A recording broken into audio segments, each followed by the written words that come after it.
92쪽 전기력과 원자라고 명명되어 있는 부분부터 시작해가지고 물리원하고 요 앞 내용은 똑같아요. 내용 살펴봅시다. 자, 전기력과 원자, 전기력부터 얘기를 해야 되는데 어떤 물체가 전기력이라는 힘을 받게 될 때 그 물체는 대전된 상태이기 때문에 힘을 받는 경우가 대부분이다. 대전되었다라고 하거나 전하를 띈다 라는 표현을 쓰고요. 자, 그렇다는 얘기는 물체가 전기적 중성이 아니라는 얘기인데 뭐 이거 길게 얘기할 필요는 없고 Q쿨롱으로 대전돼 있다라고 하고 싶은 건데, 그런데 물체가 어떻게 해서 대전이 되느냐 방법이 몇 가지 있지만 첫 번째로 물체를 대전시키는 방법은 마찰을 통해서 마찰 전기라는 것을 일으키는 방법이 있다라고 하면서 마찰 전기가 일어난다, 두 물체가 마찰한다, 비빈다라 그랬을 때 누가 전자를 뺏기고 누가 전자를 뺏어가는지를 순서대로 쭉 써놓은 그 표가, 일종의 표가 대전열이라고 하죠. 대전열 그랬을 때 열자가 무슨 열자야? 대전은 대전이고 열자가 무슨 열자야? 동시에 얘기하니까 뭐라고 모르겠는데? 열자가 더울 열자 이런 거 아닙니다. 그런 거 아니고 대전, 마찰 전기, 마찰하면 열이 발생하나? 그것 때문에 그런 거 그런 얘기 아니고 열자가 줄 세운다 그럴 때 열자예요. 오와 열을 맞춰라. 2열 정도에 헤쳐 모여라 뭐 이런 거 할 때.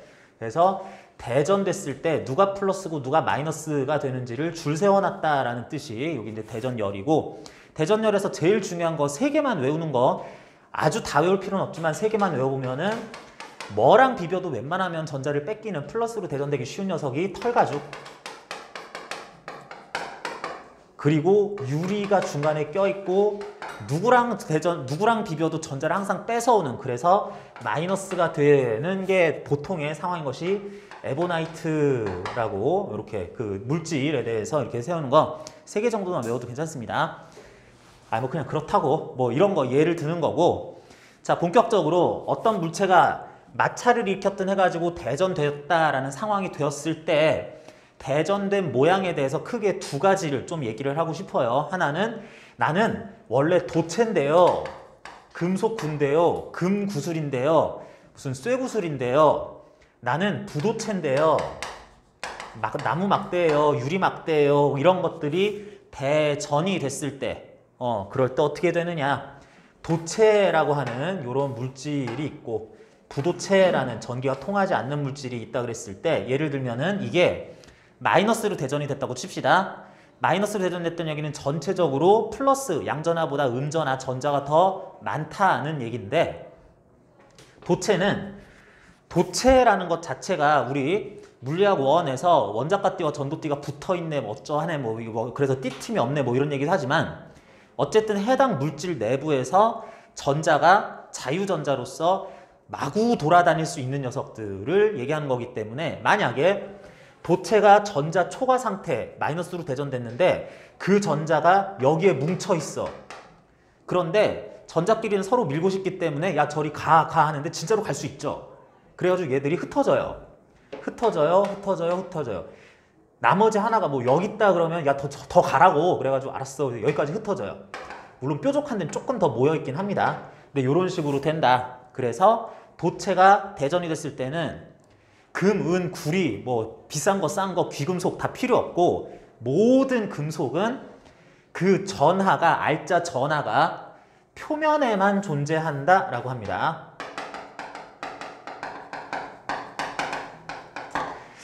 이렇게 하니까 너무 표면에 있는 것 같아서 여기도 몇 개 이렇게 있는 이런 경우는 없습니다. 그냥 아예 표면에만 존재를 해요.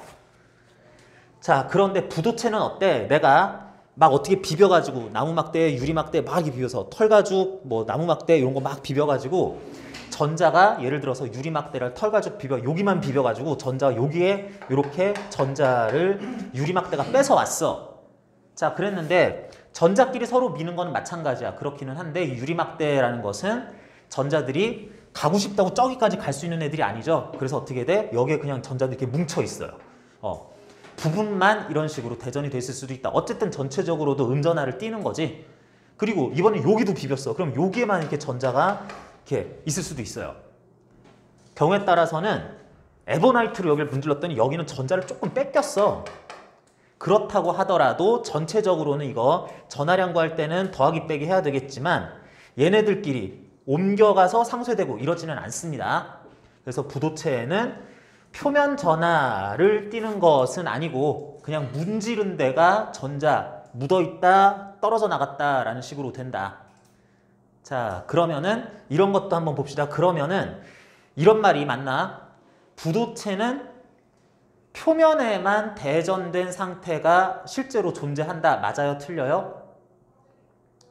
부도체에는 전자가 표면에만 있고 내부에는 없다. 또는 전자가 부족한 양성자들이 이렇게 드러나는 게 표면에만 있고 그 내부에는 그런 일이 생기지 않는다. 맞아요? 틀려요? 요 말이 맞을 가능성이 높다. 무슨 얘기냐면 도체는 그 아예 입체적인 내부까지도 전자들이 이동은 할 수 있지만 도체는 지네들끼리 서로 밀다 보니까 양전하 전자면 전자들이 표면에만 배치된 상황이 되는 건데 부도체는 웬만하면은 대전시키는 방법이 마찰 전기 일으키는 방법밖에 없어요. 근데 유리에다가 털 가지고 이렇게 문지르면 전자가 여기에 묻겠죠. 내가 유리를 속으로 이렇게 넣어가지고 이 내부를 이렇게 털 가지고 비빌 수는 없잖아. 그렇기 때문에 결론적으로는 또 전하가 표면에만 존재하는 꼴처럼 되기는 해요. 근데 각각의 표면 전하 존재 이유는 서로 다르다. 근본적으로 다르다라고 해야지 되겠습니다. 도체가 만약에 그 자유롭게 움직일 수 있으니까 그 여기에서 그 가운데로 자유롭게 이동할 수 있다는 틀린 거예요. 아니, 자유롭게 이동은 할 수 있지. 할 수 있긴 있는데 이렇게 전체적으로 그 전하 이동이 완전히 멈춘 다음에 내가 여기만 전자를 이렇게 집어넣었으면은 전자가 퍼지는 과정에서 이렇게 가느라고 통과는 할 수 있는데 전자의 유입 경로를 예를 들어서 중성인 금속에다가 마이너스 철 이런 거 배전된 거 갖다 대면은 전자가 서로 이렇게 나눠질 텐데 나눠지느라고 이렇게 가다가 좀 지나갈 수는 있어도 최종적으로는 이렇게 붙여놓은 상태에서 표면 전하만 이렇게 존재하겠다. 뭐 이런 식으로 얘기를 해야 된다는 거예요. 이런 건 또 시험에선 잘 나오진 않아요. 자, 표면 전하가 존재한다라는 것은 또 다른 말로 도체는 내부에 전기장이 형성되지 않는다라고 해요. 그리고 내부에 전위가 일정하다라는 표현도 씁니다. 특히 도체는 내부의 전위가 일정하다라는 말은 뭔 말인지 여러분들이 이제 전위 내용 공부한 다음에 다시 봐야 되는데 그냥 그렇구나라고 생각을 하면 돼요. 이게 속이 꽉 찬 금속 덩어리, 금괴 이런 게 아니라 알루미늄 호일 가지고 요렇게 말아가지고 이게 뭉친 거 말고 알루미늄 호일 가지고 요렇게 잘 이렇게 말아가지고 속이 빈 금속 굴을 만들었어. 그래도 그 빈 공간 포함한 내부의 모든 부분에 전기장은 형성이 안 되고요. 그리고 전위는 어디서나 일정하다. 내부의 어느 지점이든 공간상 전위는 일정하다라고 얘기를 해야 되겠어요. 왜 그러냐면 요거는 잠깐 설명하고 넘어갑니다.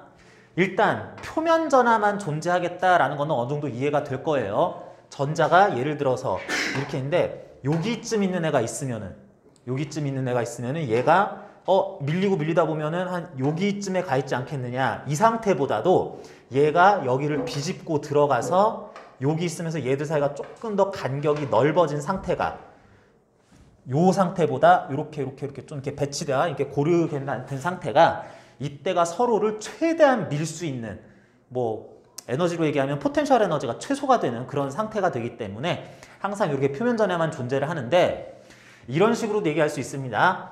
만약에 현재 이렇게 배치가 어떻게 돼 있는데 전자가 이렇게 배치가 돼 있는데 그 결과 어쨌든 전하들이니까 얘네들이 전기장을 만들 수 있어요.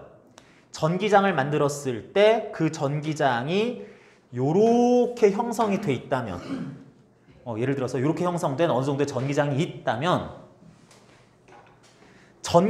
있다면 이 전기장 때문에 양전하, 양성자는 전기장 방향으로, 음전하, 전자는 전기장 반대 방향으로 움직이려고 하는데 충분히 그럴 수 있잖아.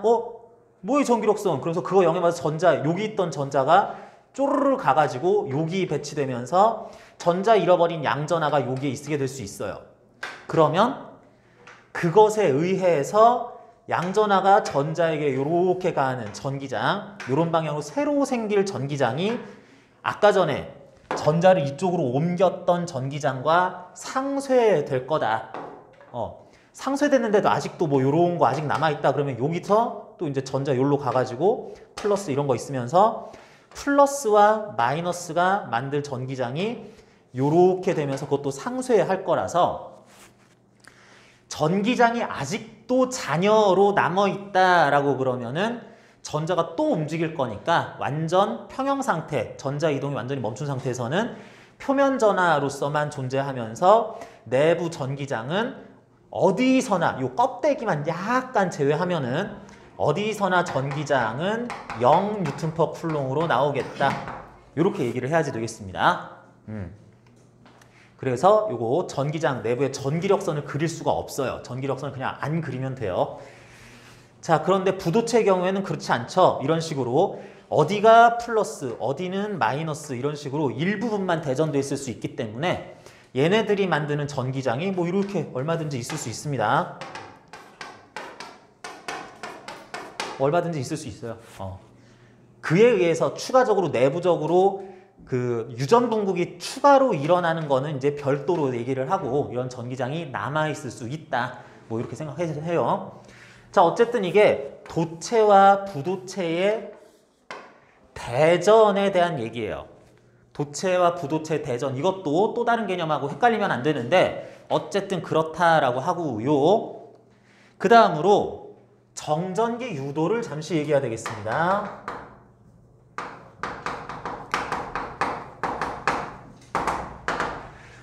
자, 정전기 유도, 뭐뭐뭐 유도라는 거는 그런 상황 비슷하게 되긴 하는데 완전 같지는 않은 이런 상황을 얘기하는데 정전기 유도라 그랬으니까 정전기를 알아야 정전기 유도도 얘기할 수 있겠어요. 정전기가 뭐니? 정전기 옷 벗을 때 이렇게 찌릿찌릿하는 거 그거 아니에요. 물리에서 얘기하는 정전기라는 거는 그냥 이거야.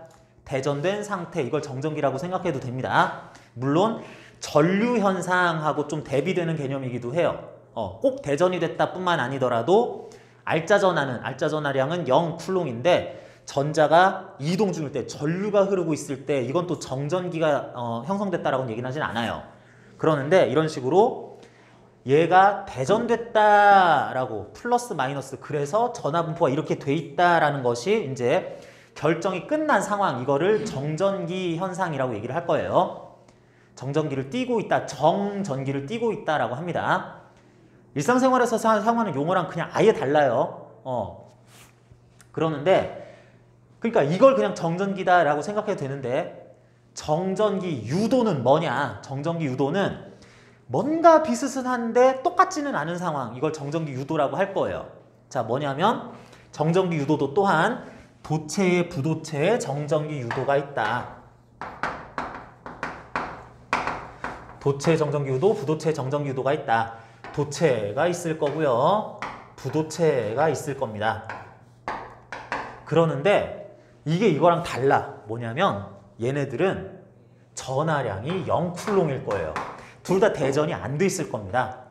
아니 그럼 대전된 상황하고 안 된 상황은 전혀 다르잖아요 생각할 수도 있는데 여기에다가 주변에 대전체를 가져오면 플러스 또는 마이너스로 대전된 대전체를 근처에다 가져오면 얘는 요게 플러스가 있으니까 자유전자가 이쪽으로 끌려가니까 이쪽에 전자가 많이 몰려있게 될 거고 저쪽에는 상대적으로 전자를 뺏긴 양성자, 양전하들이 이렇게 있을 거예요.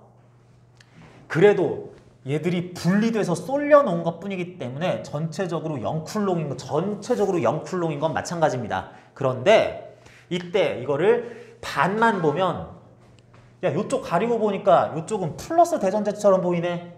반만 보면 마이너스 대전체처럼 보이네.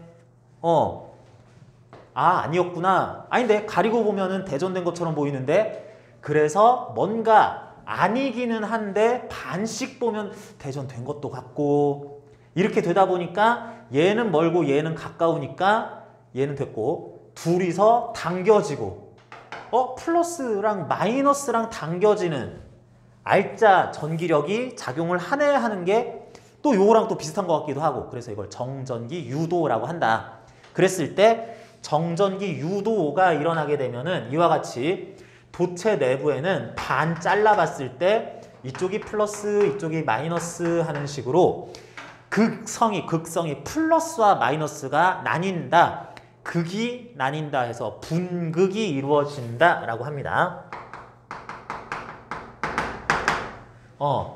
이 현상 자체가 외부 대전체 또는 전기장에 의해서 이렇게 그 플러스면서 극이 갈리는 현상이 일어나는 걸 전체를 정전기 유도라고 하고 극이 한 물체에서 극이 전체적으로 마이너스 전체적으로 플러스 이런 게 아니라 극이 나뉘어 있는 상황 이걸 분극 상황이라고 얘기를 한다고. 그래서 분극되려고 하는 과정 이렇게 되는 현상을 정전기 유도라고 하자. 뭐?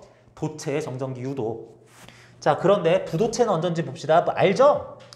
부도체는 전자가 직접 한쪽으로 쏠려 이동을 할 수가 없으니까 이 안에 있는 플러스와 마이너스들에 대해서 전자가 한쪽으로 치우쳐지는 배열이 일어난다. 그래서 뭐 플러스 옆에 마이너스들이 이런 식으로 우리가 자주 표현하는 것대로 하면은 이런 식으로 전자의 위치가 이렇게 정렬이 된다라고 하죠. 자, 이렇게 정렬이 돼놨더니 이번에도 해봅시다. 배열만 됐을 뿐인 거지 0쿨롱 중성인 물체인데 이거 반만 보자 그랬어요. 반만 봤더니 어떠니? 대전된 것처럼 보여? 아니죠? 전자가 일로 가서 전자를 가리니까 전자 초과 부분을 가리니까 플러스처럼 보이는 건데 뿔마 하면 이거 가려도 가려도 뿔마 뭐 아무렇지도 않은데요? 뭐 이렇게 보여요. 그래서 반씩 가려도 이거는 대전된 각각 부분에 대해서 부위가 대전된 것처럼 보이지를 않는데 뿔마 이쪽으로 배열이 되다 보니까 이 아주 끝부분은 뿔마 해서 플러스로 시작하고 뿔마 하면서 끝나도록 마이너스를 띄면서 끝나도록 이런 식으로 배치가 일어나 있어서 결론 끝부분이 어쨌든 극성을 띠는 것처럼 보이긴 하더라. 이거를 부도체의 정전기 유도라고 하지만 결국은 똑같네. 요거 가까운 거 마이너스, 저쪽은 플러스로 되는 거 똑같네. 그런데 내부적으로 전자가 쏠려갔느냐, 배열상 이렇게 됐느냐에 따라서 요거 이제 그런 의미상 구분이 되는 건데, 그래서 요거는 도체의 정전기 유도, 요거는 부도체의 정전기 유도인데, 부도체의 정전기 유도만 별명이 있죠. 얘는 별명이 뭐야? 유전분극이다.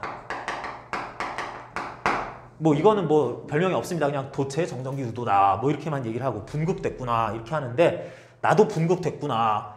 부도체의 정전기 유도구나. 나는 별명이 그런데 유전분극이야 라고 하면서 한마디가 더 있을 뿐인 거다. 자, 그래가지고 요거 상황별로 구분하고 도체 부도체 이렇게 되는 거 좀 여러분들이 용어가 헷갈렸거나 좀 잘못 알고 있었던 뭐 이런 것들에 대해서는 좀 정리를 해야지 되겠고요. 자, 추가적으로 관련해서 또 갑니다. 지금 도체가 정전기 유도가 일어났을 때 이 도체 내부에는 전기장이 있을까요? 제로일까요? 내부에 전기장이 형성이 돼 있을까요? 아니면 제로일까요? 어때? 전기장이 이 경우도 형성이 안 된다. 이 경우도 형성이 안 된다. 자, 처음부터 봅시다. 어떤 도체가 양성자, 원자의 격에 전자, 해가지고 중성이면서 알짜 전하를 안 보이고 있어. 그런데 여기에 플러스 대전체가 왔어. 그러면 원래 무슨 일이 벌어져? 플러스 대전체가 주변 공간에 이런 전기장을 만들죠. 이런 전기장을 만들 거 아니야. 그래 놨더니 모르겠고 요거 내부에 전기장이 형성이 돼 있네. 그러니까 어떻게 해? 여기 있던 양전화, 음전화, 양성자, 전자가 나는 절로 갈게, 나는 일로 갈게 하고 싶은데 얘는 못 움직이고 양전화, 원자핵은 못 움직이고 전자는 일로 가고 싶어 하죠. 어쨌든 그렇게 했더니 전자는 여기 와 있고 떨어진 양전화 뭐 여기 와 있고 했더니 우리가 양전화, 음전화였네. 아, 나도 할 일 해야지. 그러면서 양전화에서 음전화 쪽으로 전기장이 만들어지는데 원래 있던 전기장 때문에 이렇게 분리됐더니 요렇게 거꾸로 내부적인 그 분리해서 만들어진 전기장이 원래 외부 전기장을 상쇄를 시켜버린다고. 요런 전기장에 의해서도 그런 일은 일어나서 상쇄가 나옵니다. 언제까지? 더 이상 그 외부 전기장의 영향을 받아서 분극이 일어나지 않을 때까지. 아직도 이거 남아있네, 아직도 이런 전기장 남아있네. 그러면 이거 영향받는 전자가 이렇게 가겠죠. 그래가지고 외부 전기장을 상쇄할 만큼 충분히 얘네들이 분극이 돼요. 그래서 결론적으로 도체 정전기 유도는 상당히 강력해지고 뿐만 아니라 도체 정전기 유도 결과 내부 전기장은 또 0이 됩니다. 내부 전기장의 세기가 0뉴턴/쿨롱이 된다는 얘기는 내부 모든 부분의 전위가 똑같다라는 말하고도 같은 말이에요. 전위에게는 조금 뒤에서 나오는데 미리 좀 하고 있으니까 지금 혹시 못 알아들어도 괜찮습니다. 자, 그런데 상대적으로 우리 부도체 정전기 유도 유전 분극을 보자. 부도체는 정전기 유도 현상에 의해 이렇게 분극이 일어났을 때 내부 전기장이 살아있을까요? 제로가 될까요? 살아있을까요? 제로가 될까요? 내부 전기장이 남아있습니다. 뭐냐면 부도체가 있는데 유리막대가 있는데 나무도막이 있는데 플러스 대전체가 와가지고 여기다가 전기장을 쫙쫙 깔아놨어. 쫙 깔아놨습니다. 그랬는데 얘네들이 전자가 떨어져 나가지 못하고 그 자리에서 어쩔 줄 몰라 하다가 플러스 마이너스 플러스 마이너스 플러스 마이너스 이렇게 배치가 됐어. 근데 이렇게 하다 보니까 여기서 얘기했죠. 내부적으로는 굉장히 오히려 전체적으로는 뿔마 뭐 이렇게 얘들은 또 가깝잖아. 그래가지고 알짜 제로야 뭐 이런 모양이 나타나는데 이쪽 끝 저쪽 끝에서만 그래도 플러스 그래도 마이너스 되는 것처럼 보니까 플러스에서 마이너스 쪽으로 전기장 하는 게 상쇄시킬 것 같아. 그런데 이게 상쇄가 돼요? 안 돼요? 안 됩니다. 뭐냐면 여기서 플러스 마이너스를 띄는 이유는 뭐라 그랬어? 플러스 마이너스를 띄는 이유는 전자가 한쪽으로 쏠리기 때문인 거지. 그런데 쏠리는 데에는 한계가 있어요. 무슨 얘기냐면 여기서는 한두 개가 아니지 수많은 전자들이 모두 이렇게 원자핵에서 떨어져 나간 게 아니라 적절히 필요한 만큼만 이렇게 떨어져 나가서 양극에 분포가 돼 있는데 전기장이 강하다면 강한 만큼 야 이거 가지고 상쇄가 안 끝나네 그러면서 막 이렇게 분극이 돼 있을 거라고. 얼만큼 필요한 만큼 얼마든지 어지간하면 얼마든지 너무 그게 말도 안 되게 큰 전기장은 상쇄를 못할지도 모르는데 필요한 만큼 얼마든지. 근데 얘는 어떻게 해? 전기장이 강력해. 그래서 어떻게 해?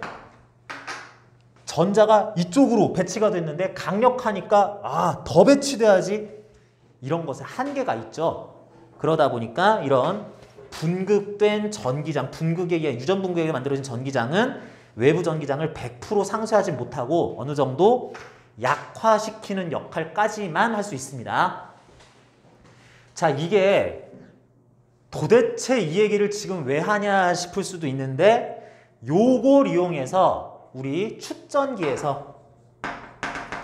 축전기에다가 극판 사이에 유전체를 집어넣으면 전기 용량이 증가한다라는 걸 이걸로 설명할 거예요.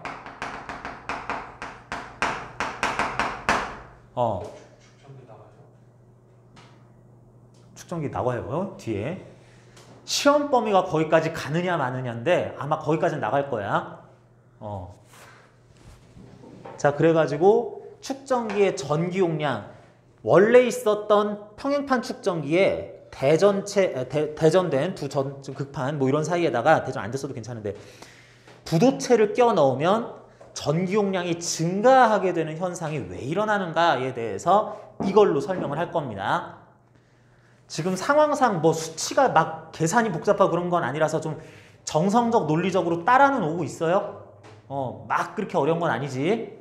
자, 그렇게 된다 정도까지 일단은 이해를 하시고 그 다음으로 뭐 검전기 이거는 너무 물리 원이니까 이거는 그냥 참고만 하시고요. 전기력 갑시다. 자, 뒤에 내용을 공부하기 위한 약간 포석에 가까운 내용인데 자, 여러분들 전기력이 나온 다음에 쿨롱 법칙 나오고 전기장 나오고 전기장 속에서 대전체가 받는 힘, 뭐 전기력선 이런 것들이 원래는 자연스럽게 쭉 나와야 되는데 현재 물리학 원 과목에 전기력선 있어요? 없어요? 잘 기억이 안 나? 현재 물리학 원 교과서에 전기력선 내용이 안 나옵니다. 놀랍게도. 전기장에 대한 설명이 거의 안 나와요. 선생님 저는 본 것 같은데요. 그런 사람 있어요? 그런 사람 있어요? 뭔가 이렇게 화살표가 막 이렇게 되는 게 나오긴 나와. 뭐가 나와? 자기력선이 나와요. 앙페르 법칙 그러면서 자기력선 이렇게 그리는 거야. 솔레노이드 이렇게 해가지고 자기력선 이렇게 되는 거나 자기력선이 나왔었던 겁니다. 전기장을 굉장히 중요한 개념인데 물리학 원에서 그냥 없애버렸어. 좀 이상하긴 한데 아무튼 뭐 교과서가 그러니까 그러려니 하고요. 그래서 전기력에 대해서 공부하면서 이어서 전기장을 얘기를 할 거고 전기장을 표시하는 방법으로서 전기력선을 얘기를 할 거고 그런 전기력선 관련해서 전기장을 표현하는 방법의 또 다른 방법 전위와 등전이면을 이제 쭉 설명하는 식으로 이렇게 되는 흐름이 있어가지고 여러분 뭐 뻔하긴 하지만 전기력 얘기 먼저 합시다. 대전체 두 개가 있을 때 서로 밀거나 당기는 힘을 전기력이라고 불러요. 예를 들어서 플러스 Q1 쿨롱, 플러스 Q2 쿨롱짜리 물체는 서로를 밀 건데 A와 B 입자는 대전 입자 A와 B는 서로를 밀 건데 A가 B한테 가는 전기력, B가 A 가는 전기력 형식 자체만으로 두 힘은 작용-반작용 관계이기도 하고 그리고 그 전기력의 세기는 쿨롱 법칙에 의해서 KR 제곱분의 Q1, Q2 뉴턴이다 이렇게 표시가 된다. 플러스 마이너스 부호가 다를 땐 서로 끌어당기는 힘으로써 쿨롱 법칙을 그대로 쓰는 거는 변하지 않고요. 그렇게 된다. 끝! 뭐 전기력 이거 얘기하려고 그랬어요. 그런데 이 전기력이라는 것이 어떻게 보면 굉장히 신비스러운 느낌이 들어요.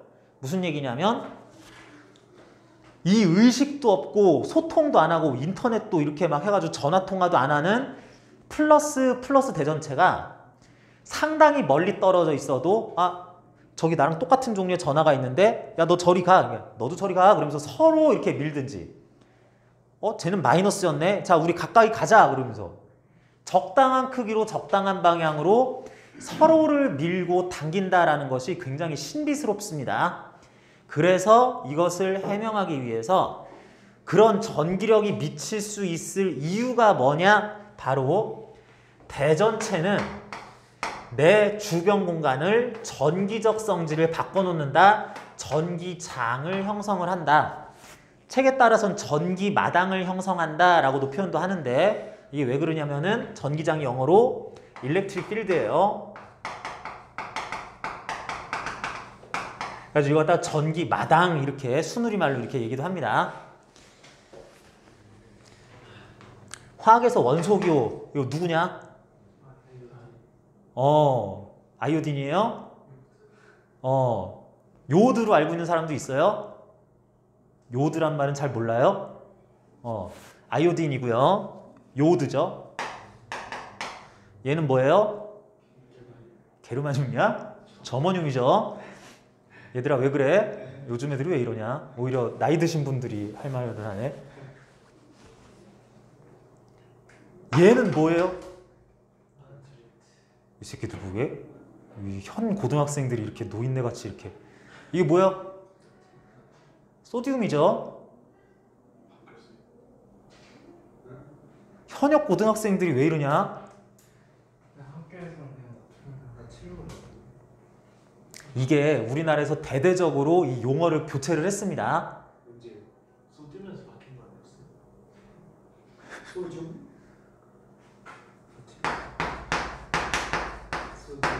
소디움. 아, 재밌네 이것들. 얘는 뭐냐? 오류에서 링으로 플로르라고 알고 있으면 옛날 발음이고 요즘 플로린이라고 얘기하죠.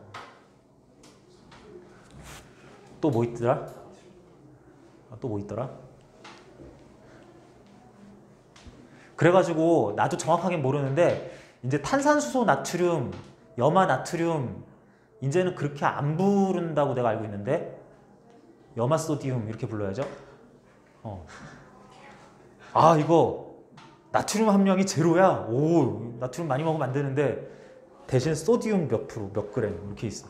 그렇게 되는 거 착각이 일어날 수도 있는데 아무튼 뭐 학회에서 이렇게 바꿨다고 하죠. 아 또 뭐 많은데 되게 생소한 걸로 바뀐 거 되게 많은데 뭐 있죠? 아무튼 이런 거 바꾸던 와중에 이런 걸 전기마당이라는 말로 이렇게 바꾸려고도 하고 뭐 그런 것도 같이 이렇게 되던 최근에 일이 있었습니다. 자 그랬는데 아무튼 전기장 전기마당 얘는 플러스 대전체든 마이너스 대전체든 주변 공간을 전기장을 형성을 할 건데 얘가 뭘 알고 저기 멀리 있는 애한테 저기 큰 플러스 저리 가 저기는 약한 마이너스 야 이리 와 해가지고 서로 소통을 하는 게 아니라 나는 그냥 내 주변 공간 전기장을 휙 형성하고 끝내요. 신경도 안 써. 그런데 그런 전기장에 플러스 대전체가 걸려 들었더니 어이구 여기가 웬 전기장 그러면서 이렇게 밀린다라는 힘을 받는다고 해석을 하자는 거지. 이게 전기장의 개념이죠. 그래서 얘가 얘를 민다, 얘가 얘를 민다라고 하기보다는 얘가 형성한 전기장의 영향을 받아서 이게 이쪽으로 힘을 받게 되었다라고 약간 간접적으로 전기력을 해석을 하는 겁니다. 그럴 때 전기장은 벡터량이야 스칼라량이야? 벡터야 스칼라야? 전기장은 벡터입니다. 자, 특정 대전체가 여기에 형성한 여기에 형성한 전기장이 얼마 크기를 가지느냐와 함께 각 지점에 대해서 형성한 전기장이 어느 방향 어디로냐라는 걸 다 얘기를 해야 돼요. 그러는데 이게 되게 복잡한 게 아니라 플러스 대전체는 주변에 나한테서 멀어지도록 여기서 나한테서 멀어지도록 여기서 나한테서 멀어지도록 하는 방향으로 전기장들을 형성을 할 거고 각 위치들에 대한 전기장의 세기도 각자 다르게 형성을 해 놓을 거예요. 그랬을 때 여기에다가는 어디 Q 쿨롱짜리 플러스 대전체로 더 R미터 떨어진 곳에는 여기에 형성할 전기장의 세기가 KR 제곱분의 Q 뉴턴 퍼 쿨롱 이 되도록 Q 쿨롱짜리는 KR 제곱분의 Q 뉴턴 퍼 쿨롱을 형성하겠다. 점전하는 좀 배치 상태가 다르면 조금 다르게 얘기를 해야 되는데 점전하는 그렇다라고 하자. 그러니까 뭐야? 가까운 데다가는 강력한 전기장을 먼 데다가는 약한 전기장을 형성을 할 거다라고 합니다.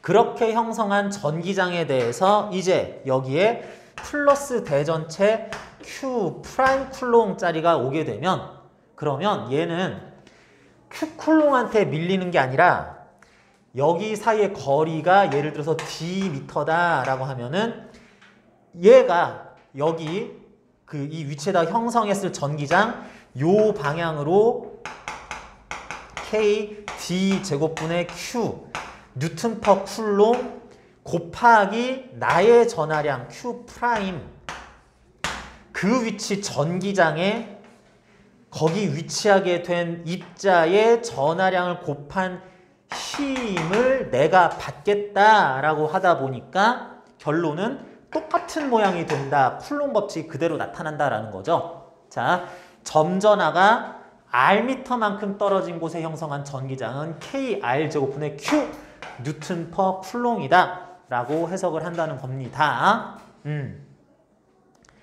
자, 그래서 요렇게 전기장 E가 형성된 곳에 Q 쿨롱짜리가 실제로 위치하면 QE 뉴턴을 내가 받는다 라고 해야지 되겠고, 그 얘기가 이제 94쪽에 쭉 정리가 돼 있죠. 내가 길게 장황하게 설명한 내용이 94쪽에 쭉쭉 정리가 돼 있네요. 자, 94쪽에 전기력, 전하를 띤 두 물체 사이의 인력 또는 청력, 쿨롱 법칙, K 곱하기 R 제곱분의 Q1, Q2 뉴턴의 힘을 서로 간에 주고받는다. 전기장, 전하가 전기력을 받을 수 있을 공간의 성질, 특정 위치에서 전기장은 크기와 방향을 모두 가지는 벡터량이다. 특정 위치 전기장의 방향은 양전하가 받을 힘의 방향으로서 이렇게 표현을 한다. 전기장 점전하 Q에 의해 R만큼 떨어진 데 전기장이 형성된 크기는 E는 KR제곱분의 Q 뉴턴 퍼 쿨롱이다. 전하량이 스몰 q인 물체가 F 뉴턴의 전기력을 받고 있다면 그건 아마 그 스몰 q짜리가 Q분의 F 뉴턴 퍼 쿨롱이라는 전기장이 형성된 곳에 갔기 때문에 F는 QE이니까 E는 내가 몇 쿨롱인데 몇 뉴턴의 힘을 받고 있어를 알면은 거꾸로도 전기장을 또 구할 수도 있겠다라고 하자. 자, 그래서 보는 것처럼 특정 대전체 주변에 전기장들이 형성이 되어 있을 때 플러스 대전체가 여기 가게 되면 얘 신경 쓰는 게 아니라 이런 전기장 방향으로, 요런 전기장 방향으로 힘을 받는다. 그런데 똑같은 전기장 위치에 마이너스 대전체가 가면은 얘는 무조건 전기장 반대 방향으로 힘을 받게 되더라. 근데 전기력의 세기는 그 녀석의 전하량 곱하기 그 위치 전기장의 세기라고 나타내는 걸 똑같이 사용을 한다. 뭐 이런 것들 여러분들이 아마 모를 거라는 생각은 내가 잘 안 하는데 내용상 정리가 한번 필요해서 얘기를 해봤습니다. 이런 거 관련해서 이제 극판 사이에 전위차가 몇이고 D가 몇 미터 간격 떨어져 있는데 여기다 대전체를 갖다 놨더니 전기력 얼마더라, 가속도가 얼마더라, 뭐 이런 거 구하는 문제가 이제 나올 거야. 자, 그래서 정리를 한 거고요. 자, 이런 전기장이란 그래서 상당히 개념적인 용어이고 그야말로 개념이야. 뭐냐면 특정 공간이 전기장이 형성이 되었다라고 해가지고 내가 그거를 딱 보자마자 역시 전기장이네 라고 확인이 안 됩니다. 그래서 우리는 공간에 전기장이 형성되어 있는 상황 자체에 대해서 적어도 교과서나 문제 수준에서 우리가 볼 때는 좀 쉽게 직관적으로 알아보도록 전기장을 어떠한 요령으로 표현을 해요.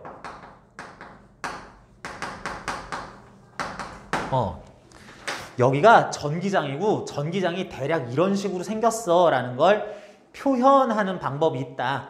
그 방법이 뭐다? 대전체 근처 또는 전기장이 형성된 곳에 전기력선을 그리는 것이다. 자, 전기장을 시각적으로 직관적으로 알아볼 수 있게 하기 위해서 표현하는 방법이 전기력선이에요. 무슨 얘기냐면 전기력선이지만 이게 표현하는 건 뭐라고? 전기력이 아니라 전기장이라고. 내가 굉장히 권위 있는 물리학자거나 뭐 어떤 물리학계에서 되게 그 파워가 좀 있다면은 고치고 싶은 말이 한두 개가 아니에요. 그 중에 하나입니다. 저 망할 놈의 전기력선 저것 좀 전기장선이라고 좀 고쳐주세요. 애들이 전기력을 표시하는 건 줄 잘못 알잖아요. 전기력이 작용하고 있지 않아도 전기장 자체는 형성되어 있을 수 있습니다. 전기력 받을 물체 없어도 얘가 이미 전기장은 형성은 해놔. 그걸 이미 표시는 하고 있을 수도 있다고. 자, 그래서 전기력선이란 표현하는 과정에서 이제 화살표를 그리면 돼요. 화살표를 그리면 된다라는 게 무슨 뜻이냐면 전기장을 표현하는 방법으로 등전이면도 함께 그릴 수 있을 건데 등전이면 화살표가 아닙니다. 그렇다는 의미에서 화살표다라는 말을 하나 한 거고요. 자, 전기력선이라는 화살표를 잘 그려서 전기장을 표현을 해야 될 때 전기장 그리는 요령 내지는 전기장 해석하는 전기력선 해석하는 요령이 좀 이렇게 뭐 지저분하게 얘기하지 않고 좀 간략하게 얘기하면 1, 2, 3가 있어요. 뭐 전기력선 그리는 요령, 특성, 성질이라고 해도 되겠는데 95쪽에 그대로 써 있습니다. 요거 여러분 보면 되는데 첫 번째 플러스 대전체에서는 전기력선이 나오게 그려야 되고 마이너스 대전체로는 들어가게 그려야 돼요. 실수로 어떻게 여러 개 그리다 보니까 마이너스 하나가 이렇게 나오고 이러면 안 되고요. 두 번째, 전기력선은 하나가 갑자기 가지치기를 해서 여러 개로 갈라지거나 여러 개가 너무 많아 복잡해 지금부터는 뚜툼한 거 하나로 그려 그러면서 합쳐버리거나 서로 다른 전기력선이 막 복잡하게 꼬여있다 보니까 꼬여있어도 괜찮아요. 꼬여있어도 괜찮은데 만나면 안 돼요. 이렇게 꼬인 위치에 있는 건 되는데 만나면 안 돼요. 교차하면 안 돼요. 전기력선 한 개 이렇게 잘 가다가 지금부터 이게 모르는 사이에 이렇게 두 개가 한 가지에서 이렇게 갈라지거나 여러 개가 이렇게 가다가 너무 많아 그러면서 모르겠다 하나 좀 줄여 하면서 이렇게 그리거나 교차해버리면 안 된다. 그리고 세 번째가 전기력선은 그 앞에서도 잠깐 언급을 했는데 전기력선은 해당 위치 전기장의 방향을 그대로 표시를 한다. 여기서는 이쪽 방향, 여기서는 이쪽 방향, 여기서는 이쪽 방향. 이 위치에서 전기장의 방향이에요 하는 걸 이렇게 표시할 수도 있는데 벡터량인 전기장을 전기력선이 정확하게 표시하기 위해서는 세기도 어느 정도는 전기력선으로 추측은 할 수 있어야 되는데 전기장의 세기가 전기력선으로 어떻게 표시된다? 어떻게 표현된다? 그 위치 전기장의 세기는 어떻게 하면 알 수 있어? 뭐 굵은 전기력선 화살표 그려야 돼? 그런 게 아니고 전기력선의